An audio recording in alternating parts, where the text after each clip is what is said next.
हमारे चैनल पर मैं हूं आपके साथ शिप्रा सैनी। माफिया डॉन मुख्तार अंसारी के बचने के अब सारे रास्ते बंद हो चुके हैं। मोहाली कोर्ट से भी मुख्तार अंसारी को बड़ा झटका लगा है। अब उन्हें उत्तर प्रदेश की जेल में शिफ्ट होना ही होगा। लेकिन इस बीच एक नाम सुर्खियों में है, वो नाम है पूर्व डीएसपी शैलेंद्र सिंह का। शैलेंद्र सिंह वो अधिकारी हैं जिन्होंने 2004 में माफिया डॉन मुख्तार अंसारी के खिलाफ कार्रवाई करते हुए पोटा यानी आतंकवाद निरोधक अधिनियम 2002 लगाया था। लेकिन माफिया डॉन मुख्तार अंसारी का बचाव करते हुए मुलायम सरकार ने उन पर यानी शैलेंद्र सिंह पर इतना दबाव डाला गया कि उन्हें अपनी नौकरी से हाथ धोना पड़ा। उन्होंने इस्तीफा दे दिया। इस्तीफे के कुछ महीने बाद ही शैलेंद्र सिंह पर केस दर्ज कर लिया गया और उन्हें जेल में डाल दिया गया। यह पूरी कहानी लगभग 17 साल पहले की है।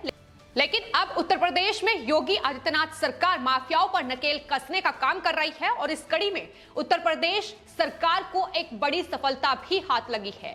सुप्रीम कोर्ट के आदेश के बाद अब माफिया डॉन मुख्तार अंसारी जिस पर उत्तर प्रदेश में लगभग 10 मुकदमे दर्ज है, उसे पंजाब की रोपड़ जेल से अब उत्तर प्रदेश की बांदा जेल में शिफ्ट किया जाएगा।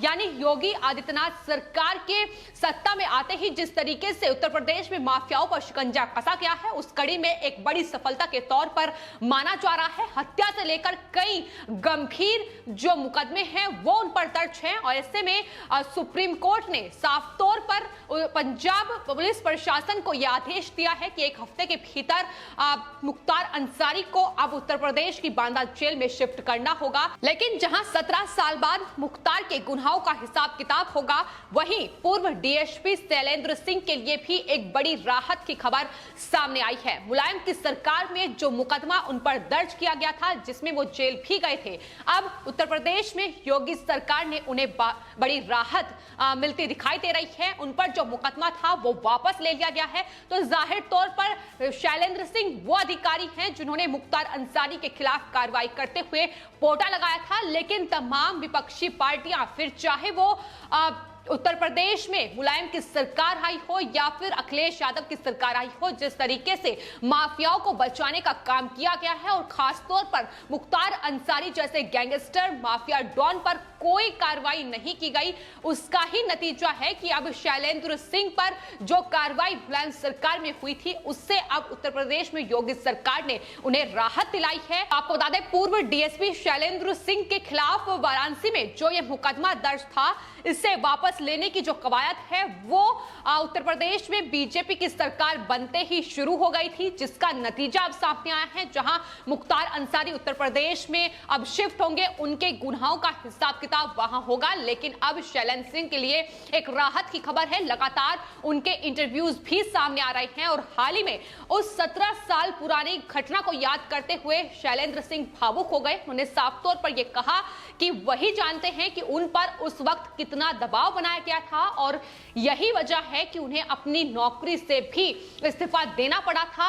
लेकिन उस दौरान उनके परिवार और उन पर क्या बीती है, ये वही जानते हैं। साथ ही उन्होंने कहा कि जनता को भी ये ध्यान रखना चाहिए कि आखिर वो किसे गद्दी सौंप रहे हैं, जिन्हें वो गद्दी सौंप रहे हैं वो किस तरीके से भ्रष्टाचार में लिप्त हैं, किस तरीके से एक जो काबिल अधिकारी हैं, ईमानदार अधिकारी हैं, उन्हें निशाना बनाया जाता है। इन तमाम माफियाओं, इन तमाम भ्रष्टाचारी जो अधिकारी हैं, इन्हें बचाने के लिए तो साफ तौर पर उन्होंने अपना दर्द उस इंटरव्यू में बयां किया है, जिसमें उनकी आंखों से आंसू भी निकल आए। उन्होंने कहा कि दरअसल जो मशीन गन उन्होंने तलाश की थी, वो मशीन गन जिसे तलाशने के लिए कोई भी अधिकारी तैयार नहीं था, कोई भी टीम तैयार नहीं थी, ये वही लाइट मशीन गन है जो मुख्तार अंसारी के खिलाफ शैलेंद्र सिंह ने बरामद की थी, उनकी टीम ने बरामद की थी, जिसके बाद अब मुख्तार अंसारी पर पोटा लगाया गया था। लेकिन 2004 में शैलेंद्र सिंह पर इसको लेकर दबाव बनाया गया कि वो अपना ये केस जो मुख्तार अंसारी पर उन्होंने दर्ज किया है वापस ले ले।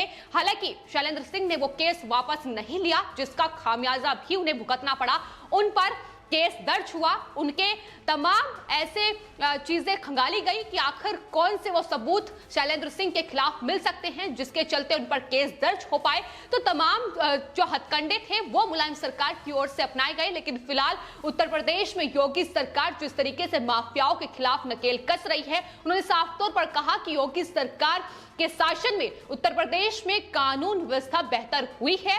और उन्होंने ये भी कहा कि इन 17 सालों में अकेले योगी आदित्यनाथ उत्तर प्रदेश के मुख्यमंत्री ही एक ऐसे नेता थे जिन्होंने उनके परिवार की सुध ली। और योगी आदित्यनाथ ने उन्हें और उनके परिवार को यह भरोसा भी दिलाया था कि जब भी वो सत्ता में आएंगे वो उन्हें न्याय दिलाएंगे, और यही चीज निकलकर सामने आई है। आज उत्तर प्रदेश में योगी आदित्यनाथ की सरकार है, लेकिन शैलेंद्र सिंह को न्याय दिलाने की जो कवायद थी वो 2017 से ही शुरू हो गई थी, और अब 6 मार्च 2021 को जाकर शैलेंद्र सिंह को न्याय मिला है। लेकिन इस बीच जब 2004 में उन्होंने अपनी नौकरी से इस्तीफा दे दिया, उन्होंने बताया कि आखिर उन्होंने राजनीति में भी हाथ आजमाया, लेकिन उसमें कोई सफलता हासिल नहीं हुई।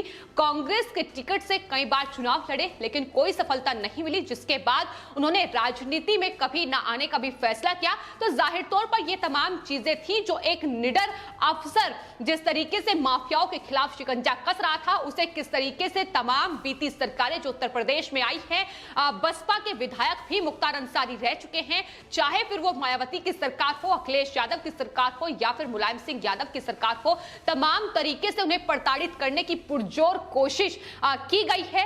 उन्होंने अपना पूरा दर्द उस इंटरव्यू में बयां किया है। जाहिर तौर पर उनके लिए एक बड़ी राहत की खबर है। और वही मुख्तार अंसारी जिस पर इतने मुकदमे उत्तर प्रदेश में अलग अलग जगहों पर दर्ज है, बात अगर बीजेपी नेता कृष्णानंद राय की जाए तो उनकी हत्या का आरोप भी, उसको लेकर भी एफआईआर दर्ज मुख्तार अंसारी पर है उत्तर प्रदेश में। और उनकी पत्नी अलका राय जो कि हाल ही में बीजेपी की विधायक है, उनकी तरफ से कई बार पंजाब में कैप्टन अमरिंदर की सरकार, यहां तक कि प्रियंका गांधी वाड्रा को भी चिट्ठी लिखी गई थी जिसमें उन्होंने अपील की थी कि दरअसल पंजाब की जेल में बंद मुख्तार अंसारी को कांग्रेस पार्टी की सरकार वहां संरक्षण देने का काम ना करे। उन पर उत्तर प्रदेश में कई अहम मुकदमे दर्ज है, गंभीर धाराओं में मुकदमे दर्ज है, ऐसे में उन्हें वापस उत्तर प्रदेश भेजा जाए, ये तमाम दरख्वास्त की जा चुकी है। और एक बार फिर से अलका राय ने मुख्तार अंसारी पर निशाना साधा है। उन्होंने एक बार फिर से सवाल उठाया है कि दरअसल किस तरीके से मुख्तार अंसारी को बचाने का काम कांग्रेस पार्टी की सरकार पंजाब में करती आई है, लेकिन सुप्रीम कोर्ट से बड़ा झटका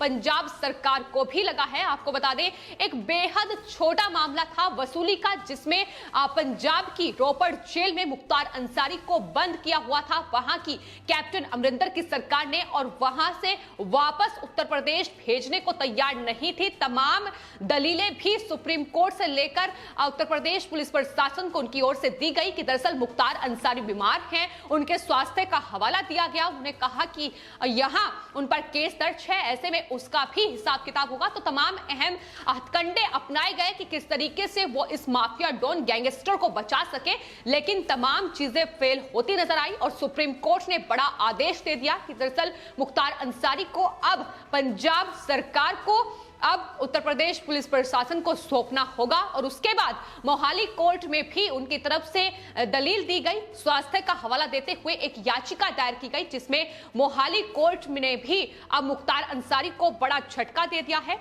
मोहाली कोर्ट ने मुख्तार अंसारी की याचिका को खारिज करते हुए कहा है कि दरअसल रोपड़ जेल अथॉरिटीज सुप्रीम कोर्ट के निर्देश के मुताबिक ही काम करें, और जो कार्रवाई करने के निर्देश सुप्रीम कोर्ट ने दिए हैं वही कार्रवाई होगी। यानी राहत के सारे रास्ते मुख्तार अंसारी के लिए बंद हो चुके हैं। और मुख्तार अंसारी ने जिस तरीके से उत्तर प्रदेश में बीती सरकारें आई हैं, उसमें जिस तरीके से पलने पोसने का काम किया है, तमाम हत्याएं की हैं, तमाम अहम अपराध किए हैं, उसका हिसाब किताब अब उत्तर प्रदेश में योगी आदित्यनाथ की सरकार में होगा। और अभी भी जिस तरीके से पंजाब सरकार, या यूं कहें कांग्रेस पार्टी की सरकार पंजाब में मुख्तार अंसारी को संरक्षण देने का काम कर रही है, उन्हें व्हील चेयर पर बैठा दिया गया है ताकि उनके स्वास्थ्य का हवाला देकर एक बार फिर से रोका जा सके। लेकिन अब सारे रास्ते बंद हो चुके हैं। वहीं आपको बता दें, मोहाली कोर्ट में जब उनकी याचिका पर सुनवाई हुई और उस दौरान मुख्तार अंसारी जिस एम्बुलेंस में आए थे कोर्ट, उसको लेकर भी अब उत्तर प्रदेश में एक नया विवाद शुरू हो गया है। लगातार पंजाब सरकार पर यह आरोप लगाए जा रहे हैं कि एक उत्तर प्रदेश के नंबर की एम्बुलेंस जिसका रजिस्ट्रेशन जो है वो 2015 में खत्म हो चुका है, आखिर उससे पंजाब में वो क्या कर रही है, किस तरीके से मुख्तार अंसारी को तमाम हाई प्रोफाइल सुविधाएं वहां पंजाब सरकार मुहैया करा रही है। तो ये तमाम आरोप हैं जो फिलहाल पंजाब सरकार जिस पर घिरती नजर आ रही है।